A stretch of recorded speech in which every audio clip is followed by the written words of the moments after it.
A princess steps into a war zone.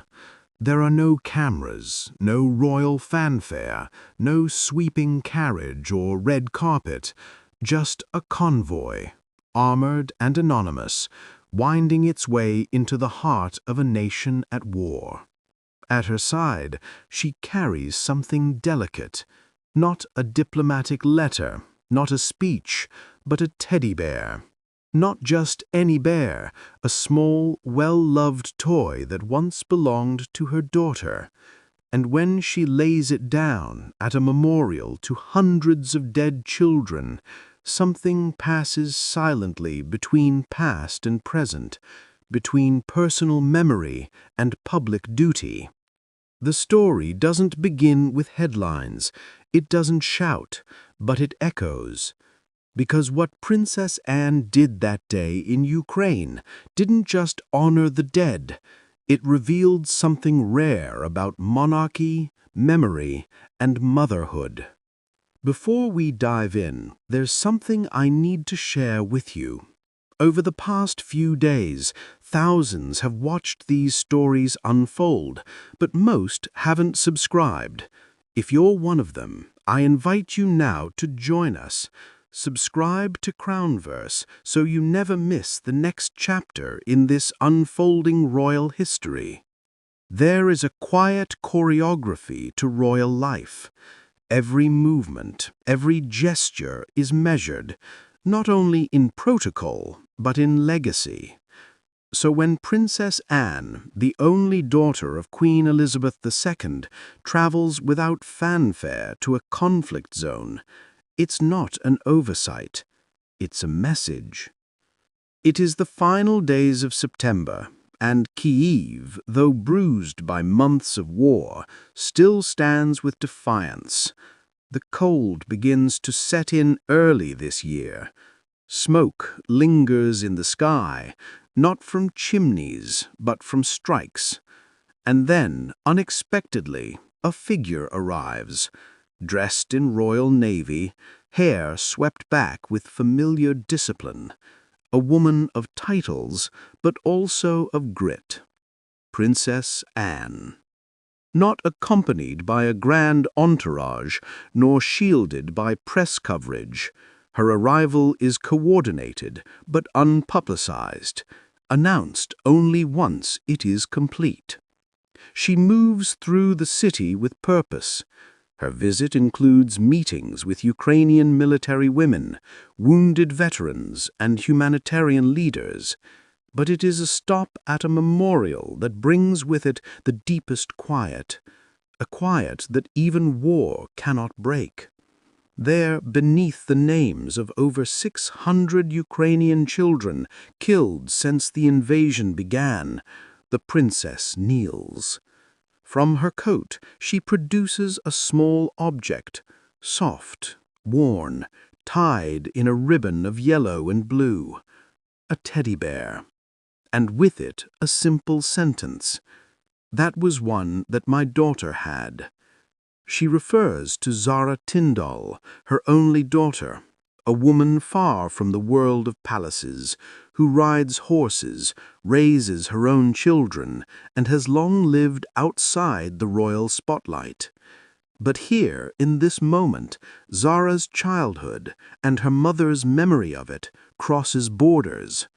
It is a gesture without precedent, not staged, not strategic, intimate.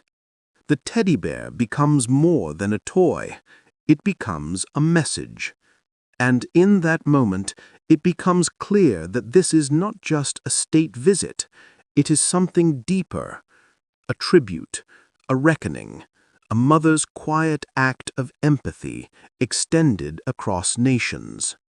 The royal princess has always been a study in contrast, reserved, efficient, and famously unsentimental. Often described as the hardest working royal, her engagements number in the hundreds each year, and yet she avoids spectacle, she declines grandeur.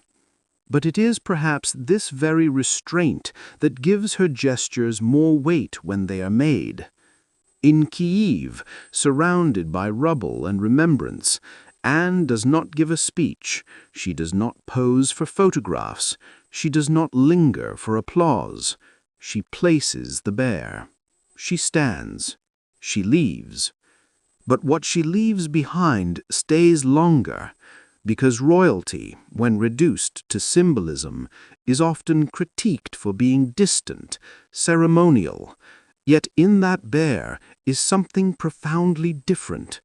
Personal loss imagined, maternal fear acknowledged, and solidarity expressed not with words, but with memory. Zara's bear, a child's comfort item, now laid among the echoes of children who will never grow up. There are no press releases that can explain this entirely, no analysis that fully captures the undercurrent. But for those who understand royal history, there is precedent in subtlety. Princess Diana once held the hands of AIDS patients in an era of stigma. The Queen Mother walked through London's bombed streets in 1940, standing amid ruin as a show of resolve.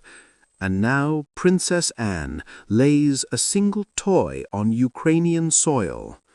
Small acts, deep resonance. Some observers, in an effort to dramatize, suggest the palace laughed at Anne's comment, that her offhand remark about the bear brought levity to a solemn day. These claims, however, are unverified and misleading. The visit was not a moment of comedy. It was an exercise in discretion, diplomacy, and dignity.